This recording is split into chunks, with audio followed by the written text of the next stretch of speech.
people want a great story, and stories go straight into the heart. And of course Shakespeare uses story, but he shovels a lot of language and discourse on Lope.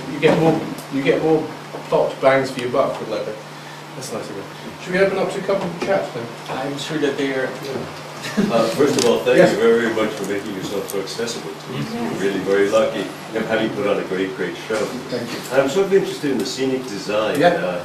And I thought that you did a fabulous job with the thrust stage. Yeah. It was, I got the sense, and I'm not sure if that's if I can share that with you, meaning that you had the same idea of a chessboard. Is that what you had? No, I guess not.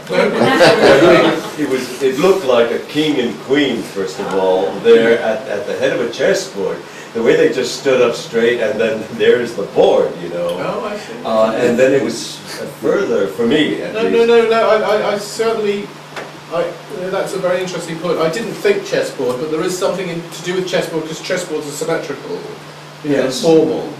And all the choreography you'll notice in those scenes is very formal. And the first time I saw that space, I said, great, Fuente will work in there, because it's a brilliant theatre. The design is brilliant. And it worked really well, especially when the Maestre de Calatrava was at one end and Comendador at the other, and rather well, it was Comendador at the other end. And he comes towards him, and you get the feeling, I am going to kill, not kill you, but I'm going to win you over in this game. Slowly, he advanced, and I thought for sure that's what you like. Well, it is a very interesting issue, because we started the show with lots of furniture. Well, not lots of furniture, but some furniture. Like a few thrones and a few chairs. And I always get antsy whenever I've got any furniture with Lope. We kind of think, maybe I need to sit down. And Lope is a choreographer. That's, I think, one of his great skills. He's a choreographer. They're dance pieces. And as soon as you get any furniture, the furniture lasted less than a week.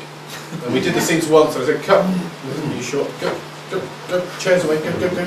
And the actors in the last week, Geraint and Shauna came up to me and said, oh, we're feeling a bit adrift with that furniture. I said, shut up, don't.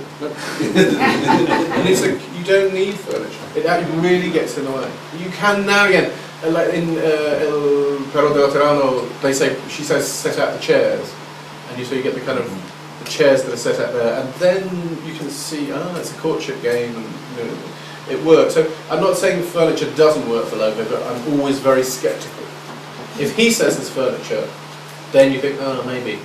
But very sceptical about furniture, because if you set up, I said that because the actor said we feel adrift. I said you're not. As I look at you, as the audience look at you, you're framed.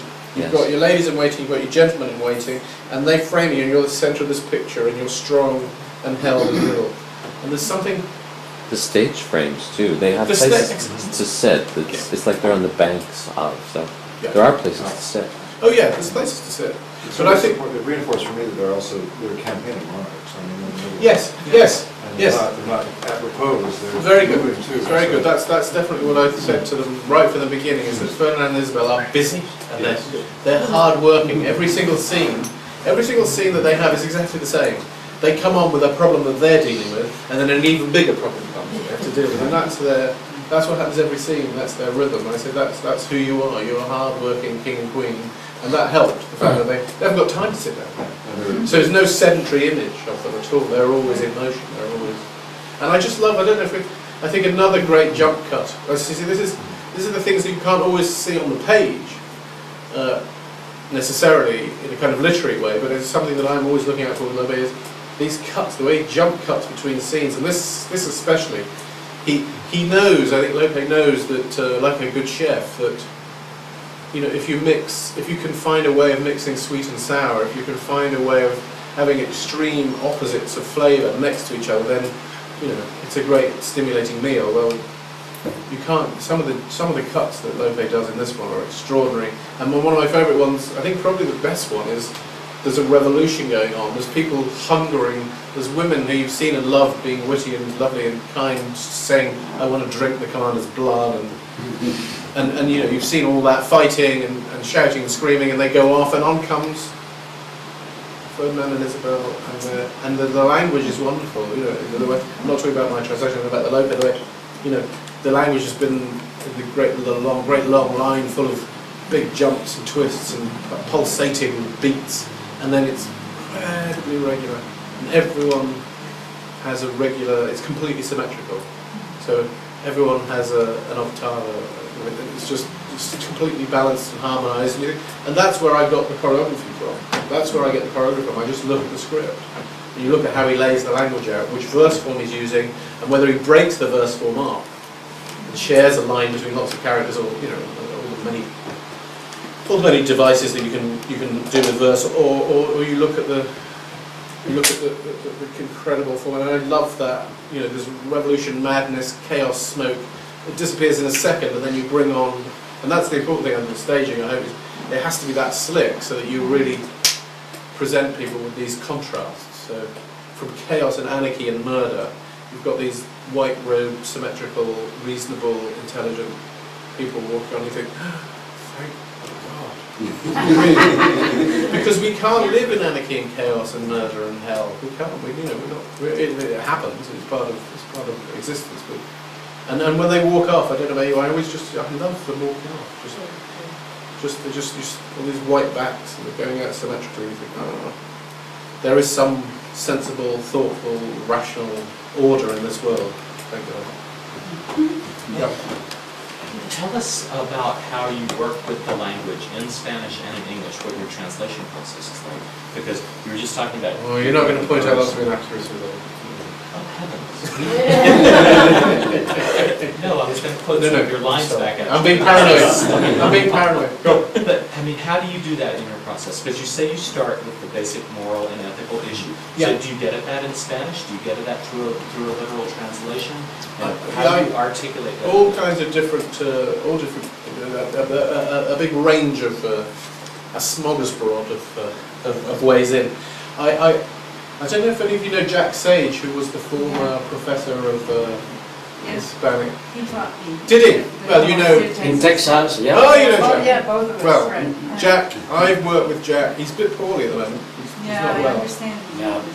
But Jack, maybe 15 years I've been talking with Jack about Lope. He's a man who understands Lope, I think, very well. And we don't always agree, we sometimes have some bitter arguments. But he understands Lope very well, and he, over the last few years, as he's not been very well, he's also kind of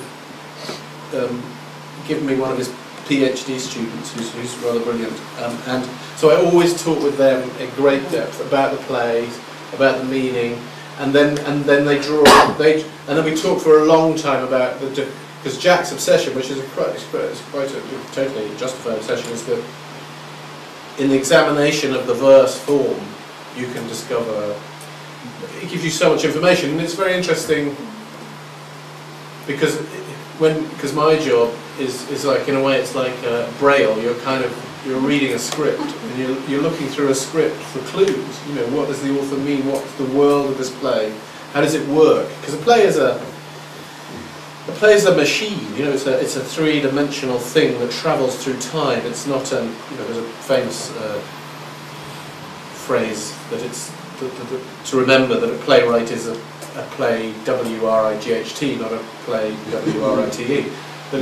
That he makes a wheel, like a playwright makes a playwright makes something solid.